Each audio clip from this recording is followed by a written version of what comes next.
আমরা প্রায়ই বলি ডোন্ট জাজ আ বুক বাই ইটস কভার, কিন্তু বইয়ের দোকানে গেলে আমরা সত্যিই কি তা মানি? একটা বই হাতে তোলার আগে আমরা সবাই দেখি বইয়ের কভারের আগে। কভার সুন্দর হলে বইটার সম্পর্কে আগ্রহ তৈরি হয়, সাধারণ হলে অনেক সময় আমরা পাশ কাটিয়ে চলে যাই। মানুষের ক্ষেত্রেও যেন একই গল্প।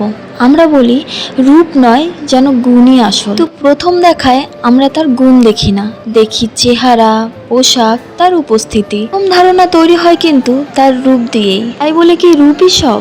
না, রূপ হয়তো কারো দৃষ্টি আকর্ষণ করতে পারে, কিন্তু মানুষের হৃদয়ে জায়গা করে নেয় তার ব্যক্তিত্ব, তার ব্যবহার, তার গুণ।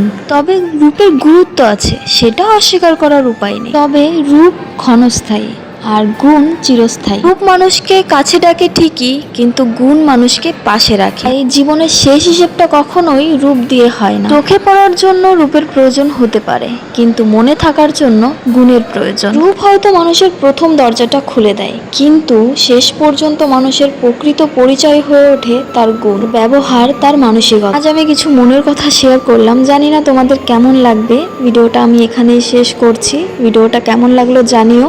দেখা হচ্ছে নেক্সট ব্লগে। টাটা।